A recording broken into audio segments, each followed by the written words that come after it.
సంవత్సరాల తరబడి ఎన్ని మందులు వాడినా మీ మోకాల నొప్పులు తగ్గట్లేదా? ప్రాణ పెయిన్ క్లినిక్ లో అత్యాధునిక చికిత్స. Hi madam, I'm Prabhas from Mogalthur.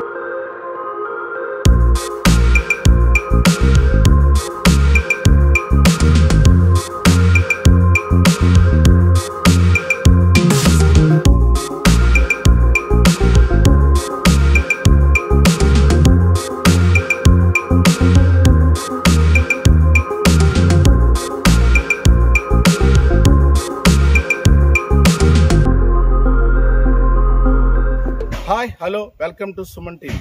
నేను మీ సీతారామరాజు. ఇప్పుడు మనం పశ్చిమ గోదావరి జిల్లా మొగల్తూరులో ఉన్నాం.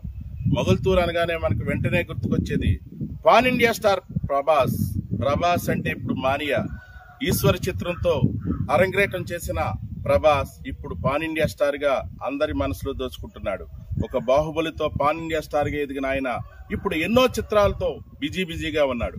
ఇప్పుడు ఈ రోజు మనం మొగల్తూరులోని ఆయన ఇంటికి వద్ద ఉన్నాం. ఈ ప్రాంతంలోనే ఆయన పుట్టి పెరిగారు, ఆడి పాడారు, చదువుకున్నారు కూడా. ఆయన మరిన్ని వివరాలు తెలుసుకునే ప్రయత్నం ఈ రోజు హోమ్ టూర్ లో చేద్దాం. యంగ్ రెబల్ స్టార్ ప్రభాస్ అంటేనే డార్లింగ్. అభిమానుల గుండెల్లో డార్లింగ్ గా ఉన్న ఆయన ఎన్నో చిత్రాల్లో విజయవంతమైన చిత్రాలతో ప్రేక్షకుల మనసు దోచుకున్నారు. ఒక బాహుబలి పాన్ ఇండియా స్టార్ గా ఎదిగారు. అంతేకాదు ఇప్పుడు సాహోతో పాటు మరెన్నో చిత్రాలు ఇప్పుడు రాధేశ్యామ్ త్వరలో రిలీజ్ కాబోతుంది. రాధేశ్యామ్, అలాగే సలార్ వంటి చిత్రాలతో ఆయన ఎంతో బిజీగా గడుపుతున్నారు. పాన్ ఇండియా స్టార్ గా తెలుగు నటుడు పాన్ ఇండియా స్టార్ గా ఎదగటం అంటే సామాన్యమైన విషయం కాదు. ఇలాంటి చిన్న పల్లెటూరు మొగల్తూరు లాంటి విలేజ్ నుంచి మద్రాసు నుండి హైదరాబాద్ వరకు కూడా ఆయన ఎన్నో చిత్రాల్లో నటిస్తూ ఇప్పుడు పాన్ ఇండియా స్టార్ గా ఎదిగారు. అటువంటి నటుడు గురించి మరిన్ని వివరాలు తెలుసుకునే ప్రయత్నం ఈ రోజు చేద్దాం.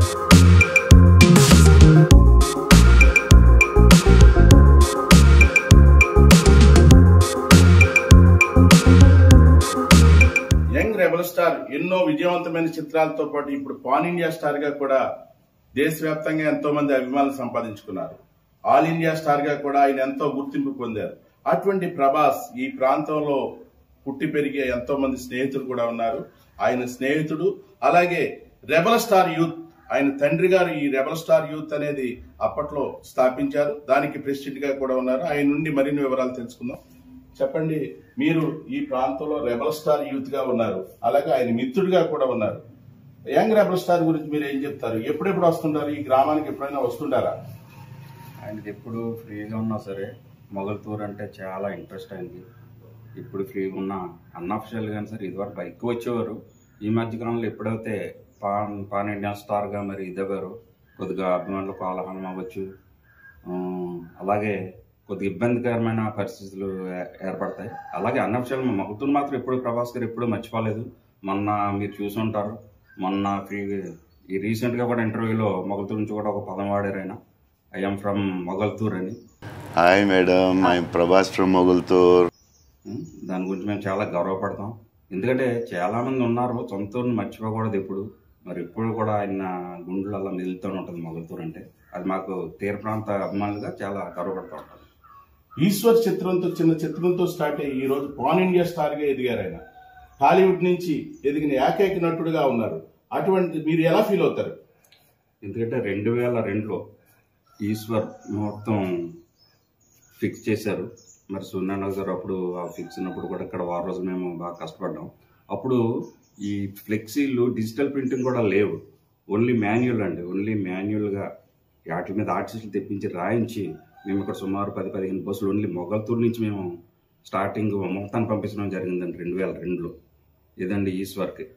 అండ్ మేము అనుకున్నాం నిలబడతారన్న కాన్ఫిడెన్స్ ఉంది. కానీ ఇంతలా పాన్ ఇండియా స్టార్ ఇదే మేము ఊహలోనే మాకు తలుచుకున్నట్టు ఊహలోనే అందట్లేదు ఆయన మాకు. అయితే మాకు దృష్టం. ప్రభాస్ అనే నటుడు ఒకప్పుడు ఇంజనీరింగ్ చదువుకున్నాడు. అయితే ఈ సినిమాలోకి వెళ్ళకముందు ఇక్కడ చేపల చెరువులు ఆక్వా ఫార్మింగ్ కూడా చేశారంటారు, ఎంతవరకు? అవునండి. ఎందుకంటే ఇక్కడ ఈ వాతావరణం అన్న, ఈ తోటలో, ఈ మామిడి తోటలో వచ్చి, చెరువులో వచ్చి చాలా ఇంట్రెస్ట్ అండి ప్రభాస్ గారికి. ఇప్పుడు రీసెంట్గా కూడా తండ్రి గారు ఉన్నప్పుడు కూడా ఎక్కువ తెల్లాలేస్తే ఎక్కువ ఆ పొలం, ఆ చెరువుల దగ్గరికి వెళ్ళటం, ఇవన్నీ చూసుకోవటం, చాలా టైం స్పెండ్ చేస్తారు ఎక్కువ ఆయన. ప్రభాస్ తో మీకు ఒక మంచి అనుభవం ఉందా? ఇంత మంచి గుర్తుండిపోయే అనుభవం ఉంది? గుర్తు అంటే వచ్చినప్పుడల్లా మేము కలవటం, ఎందుకంటే ప్రభాస్ గారు అవ్వచ్చు, ప్రబోధ్ గారు అవ్వచ్చు, వాళ్ళ బావగారు విజయబాబు గారు అవ్వచ్చు, మరి వాళ్ళ మామగారు సత్యనారాయణ రాజు గారు అవ్వచ్చు. వీళ్ళు కూడా ఎందుకంటే మాకు మా తండ్రి గారు కృష్ణరాజు గారు చిన్నప్పటి నుంచి మిత్రులు కావటం, ఆ విధంగా మాకు కుటుంబ రిలేషన్ బాగా పరిచితంగానే ఉంటుంది. ఇప్పుడు కూడా మేము ఫ్రీక్వెంట్గా మరి కృష్ణరాజు గారు అవ్వచ్చు, శ్యామలాదేవి గారు అవ్వచ్చు, వీళ్ళందరితో కూడా ఫ్రీక్వెంట్ ఏ సమస్య, ఈ తీర ప్రాంతంలో ఏ సమస్య వచ్చినా సరే మేము వాళ్ళ దృష్టికి తీసుకెళ్తాం. ఇటు పొలిటికల్లో ఉన్నా లేకపోయినా ఏ సమస్య అయినా సరే. మీ యంగ్ రెబల్ స్టార్ ఇంకా ఒక ఇంటి వరకు కాలేదు, ఈ ఏడాది అవుతుందంటున్నారు. అలాగే ఈ ప్రాంతంలోనే ఎవరో అమ్మాయిని చూశారంటున్నారు, ఎంతవరకు నిజం అంటారు? అది మరి మా రెబల్ స్టార్ కృష్ణరాజు గారు, శ్యామదేవి గారు, ప్రభాస్ మదర్ గారు మరి వీళ్ళు అనౌన్స్ చేస్తారు. ఈ సంవత్సరం మేము అవుద్దని అనుకుంటున్నాం. ఏమైనా హింట్ ఇచ్చారంటారా? ఇంటి ఆల్రెడీ కృష్ణరాజు గారు ఇంటి ఇచ్చారు, ఈ సంవత్సరం అవుద్దని. సో దాని గురించి మేము వెయిట్ చేస్తున్నాం. మనం అది ఒక యంగ్ రెబల్ స్టార్ ఈ ఏడాది ఖచ్చితంగా ఒక ఇంటివాడు అవుతాడని ఆయన అభిమానులు, అలాగే రెబల్ స్టార్ యూత్ అధ్యక్షుడు కూడా చెప్తున్నారు. ఆయన ఇంటివాడు కావాలి, ఆయన చిత్రాలు మరింత విజయవంతం కావాలని మనం సుమన్ టీవీ వైపు కోరుకుందాం.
Please like and subscribe Suman TV.